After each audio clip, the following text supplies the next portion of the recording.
Hey guys, welcome back. I've been busy while you were gone. My unit's done a few runs by now and I think I finally got the hang of my role. It's honestly pretty simple and I get paid 7 gold pieces every week. I'm gonna save up to buy a really cool painter set, easel and everything. I'm so happy. I miss my family though. But who wouldn't? I'm sure they miss me too. Anyway, back to the important stuff. Hi Magnus Breyer says we can start doing scouting missions to extend the city's protection soon. I'm not exactly sure why we would need to go out that far to fight fires, but they said that they would teach me some new spells for that, so I'm excited. I'll keep you updated, but in the meantime, I have another video for you. This one was requested, so I appreciate your help with making this video. I made a video on drawing bodies and the components that make up a body. It was pretty simple, with the poses being static just for the purpose of learning how those body parts look together, but if you want to have a full understanding of today's video, I suggest you watch the last one, as the body parts I draw are directly taken from that video. Now with all of that out of the way, let's get into the video. Learning how to create appealing and appropriate poses for your characters is an important part of a beginning artist's journey. It's also a complex topic that even advanced artists struggle with, although for different reasons.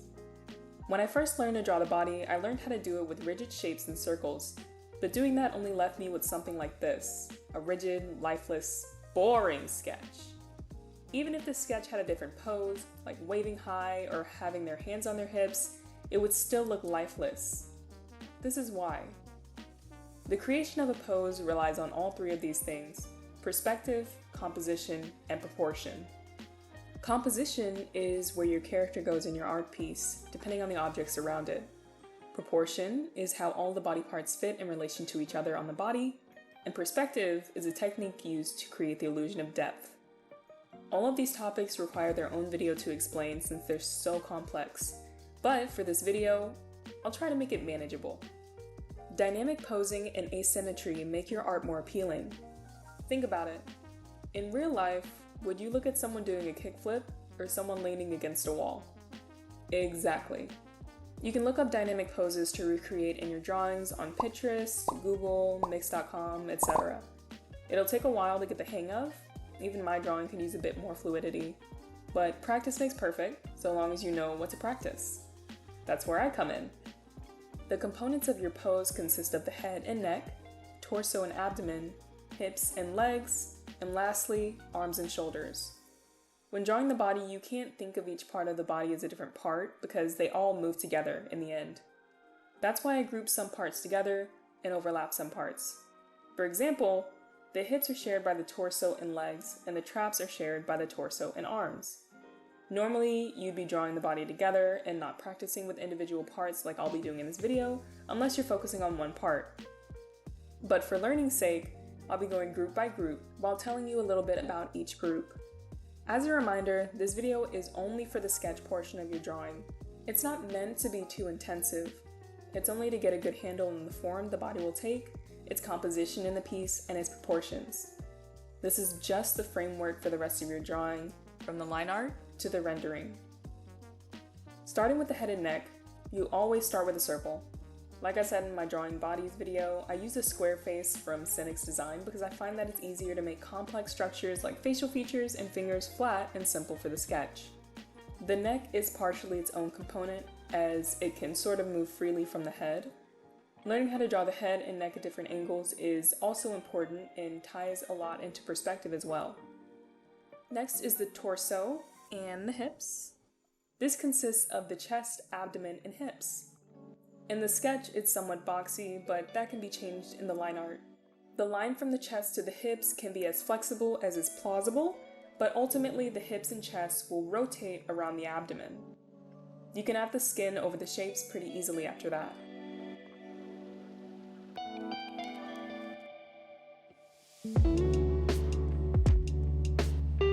The hips and legs and abdomen consist of, shocker, the hips and legs and abdomen. But it also includes the feet. As I mentioned before, the hips rotate around the abdomen, and the legs, depending on what direction the hip is facing, originate from the front of the hips. When looking from the front, the legs look like they're coming straight from the middle of the hips, but when you rotate the hips, the leg's origin point moves. The body center of gravity lies within the hips, and then the legs adjust for it. All parts of the body are subject to foreshortening, but more often are the limbs. When I add foreshortening in my sketch, I simply make one circle bigger than the other or smaller than the other to create the illusion of depth. I go over this more in my arms video, which you can also take a look at after this. For the shoulders and arms, and torso, it's important to understand that the location of your arms affects your traps, back, and chest. So even if you have one arm that isn't as visible as the other, I implore you to include the other arm in your sketch if you don't already, although at a lighter opacity.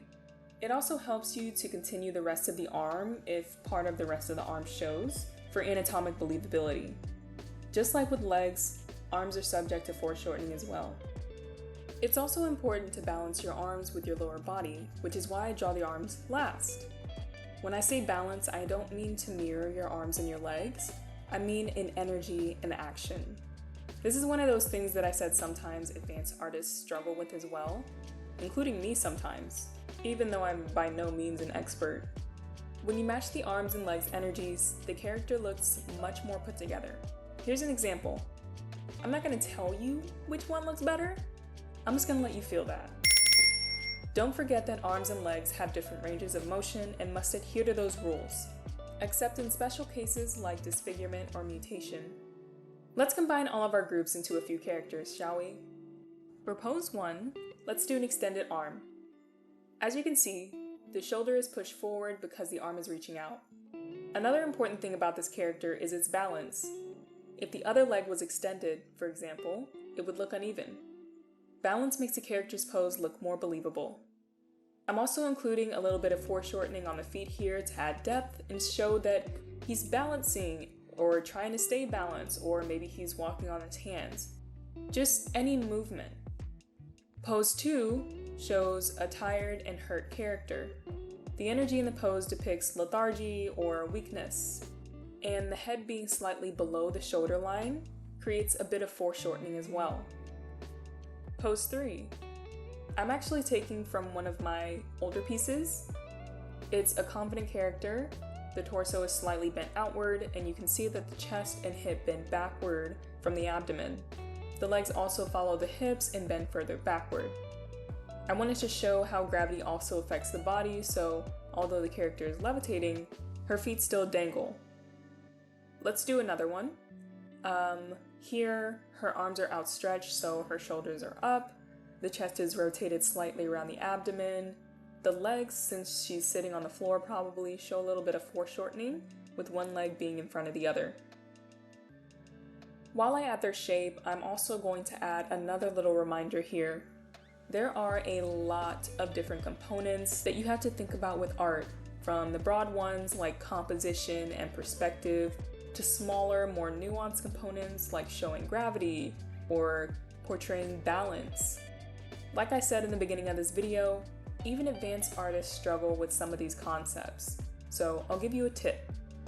When sketching and detailing your sketch, adding shape, whatever, try to focus on applying 3 or 4 components at the same time instead of focusing on multiple things, where you'll say, oh, I should add this, oh, I can't forget about that, oh, but I haven't applied this yet. That will drive you crazy. As you can see, I probably applied about 3 to 4 principles in my drawings: composition, perspective, which also includes foreshortening, and proportions. If I feel like I have more of a grasp on the character than I'm doing, I add maybe one more, like the gravity that I added on this third one here. Then if I want to add other things, or I feel like I missed something, I consider that while I'm critiquing what I've done so far. That way I'm not thinking about multiple things at one time and overwhelming myself. Art is a long process, or at least it is for me. So why not take my time and make sure I'll be satisfied with the end product?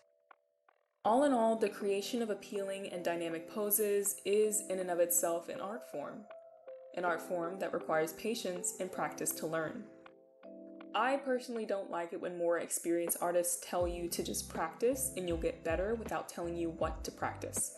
So I'll give you some things to focus on for specifically drawing poses.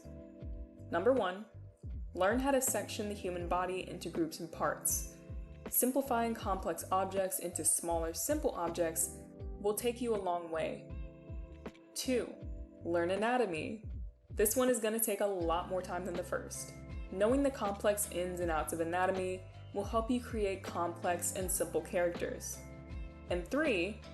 Learn about the 3 topics I brought up earlier: composition, proportions, and perspective. Starting there should give you a lot of what you need to begin a healthy art journey. Remember that this will take time. I have a video about some of the great resources you can use to learn about this type of stuff, but I'm sure if you looked up perspective in the search bar right now, you get a billion answers there too.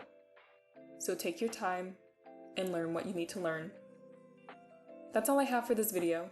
Thank you all for your support. It means the world to me. You have no idea.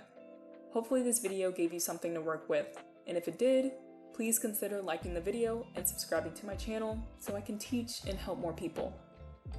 I can't wait to start my rounds outside of the